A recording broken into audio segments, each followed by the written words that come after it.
Hey, we're Miss Mister. And we're at Austin City Limits with the AU Review. Well, let's jump straight into it. You just jumped off the stage. Great set. Thank you very Few much. sound problems at the beginning, but seemed to kind of flow nicely Glad to hear it. as it went through. Good, I'm glad. How'd you guys enjoy it up there?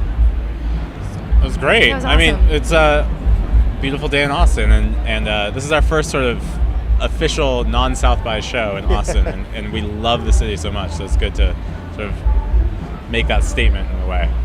It was nice. It was like, it's been a really hot day. So I'd like be in the shade and like that felt good, and then I'd be like, no, I want to like step in the sun for a second, and I'd be there for like 2 seconds, and I'd be like, nope, not doing this. It was awesome that so many people came out such an early time on the stage in the day.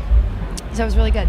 I imagine you're both very familiar with South by, not only from Miss Mister, but also from the more business side of things as well. Totally, but they were, it's so funny, they're completely different experiences. Oh, yeah. Coming here as an A&R, where like South by is amazing, but most of the bands at South by are in fact signed, so as an A&R you're mostly going to like Drink? network and drink, and so I was much drunker during my A&R days, and then this was the first South by that I felt like I really had to work my ass off, and we had like a million shows and tons of promo, and it was awesome. It was really, really, really fun performing, and we got to play at Cedar Street, which is this like sort of great outdoor courtyard area, and I had seen Beach House there a few years ago. Is that when for we the were first getting our filter start. party? Yeah. So And that's really cool. And Usher came to see us at that show, so that was it was like a mind-blowing a experience. moment, and Austin will always be associated with Usher. The to city me. we met Usher in. Yeah. And and with the A&R stuff you did, I mean, you've worked with a lot of Australians over the years. Strange Talk, Gotye.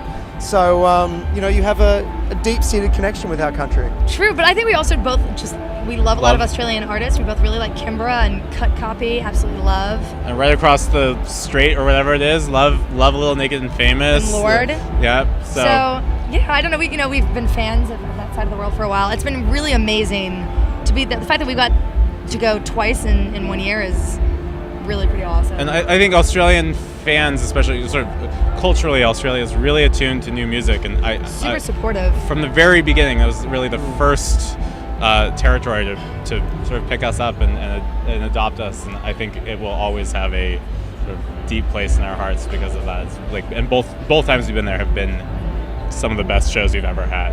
And Laneway Festival even renamed the toilets in It was so commemoration kind of of them your band. to just literally just label it out, Miss Yeah. and Mister. I know the number of photos we got from Laneway of people taking their Miss Mister photos. It's quite funny. I do actually think for the rest of the time when we do shows, we should put Miss and Mister signs on the bathrooms. But I'd sort of like to switch them and really confuse people. Why not? Yeah.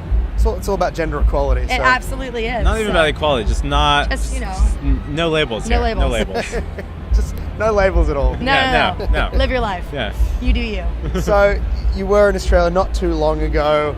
You've been cranking. You pretty much haven't stopped since then. I mean, you haven't stopped all year. You haven't stopped since No, you we released the haven't. album. We really haven't. We haven't. You know, how are you feeling at this stage in the process? It must all feel kind of like clockwork. Tired I feel and really elated. tired. Yeah, it's like it's both. You sort of even within like an hour, you're like at one moment you're so high, and then 15 minutes later you're crashing. You're like, I can't believe how tired I am right now.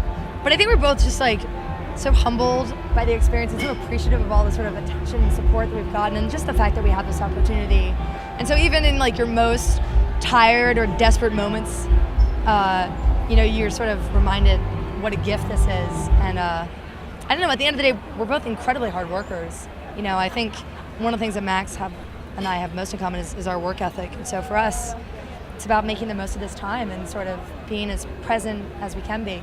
So that's exciting, but yes, I'm looking forward to sleeping at some point. I don't know when that's going to happen, but One thing that I've noticed that's changed over the year between seeing you at Laneway and Splendour and then here today is the addition of LCD Soundsystem into your set. That seems to have become quite an important part of your set. It really, really, people seem to get into that. It is. I think for us too. Sort of like the Hidden treasure. and the culmination of it, and it's like our secret in our back pocket that we. I don't know.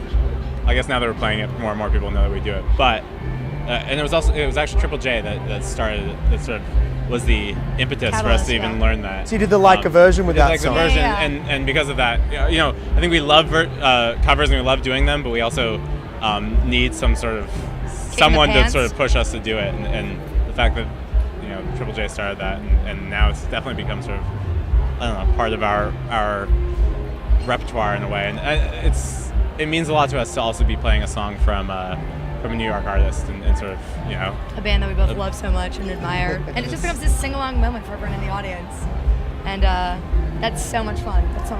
And James Murphy produced the latest Arcade Fire record. He did, which we're we're like huge Arcade Fire fans, and we love James Murphy. And Tom Elmers, who mixed our record, also mixed the Arcade Fire record. So yeah, it feels very cool. I feel 1 degree closer to James Murphy and Arcade Fire, so it's quite exciting. So what's next for you guys? We're on the U.S. headline tour right now, so we go to the West Coast after this. Well, we go to Mexico City first for Corona Capital, and then we do a West Coast tour, and then we go back to Europe for a month, and then a little U.S. radio tour, and then finally we have some time off in January to sort of start writing again and try to get back in touch with that sort of creative side of ourselves.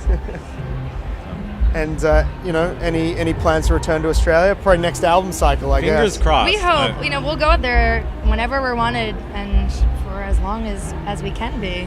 Our manager and I have had a sort of dream of, once the cycle's over, going to Australia and getting a beach house for a month and just hanging out for a minute. So we'll see if it happens. Why don't you record in Australia? We would love to. We definitely would. Yeah, that'd be fun. Nick Laneway, who produced the second Arcade Fire record, he's an Australian, so So there's good to know. Let's connect you up with Nick and see what happens. Well, speaking of Australians, we're very excited about seeing Tame Impala today. That's going to be our highlight of the day for sure. Going to go watch them, so that'll be awesome. We better let you go do that. Are you looking forward to anyone else tonight? They're at the top of our list, definitely. We'd like to see Adams for Peace too. Yeah, we'll see what happens. Tame Impala though, definitely priority. I haven't seen them yet. I'm really looking forward to it. Fantastic. Well, thanks guys so much for your time, and you get to do it all again next weekend. Yeah, sounds good.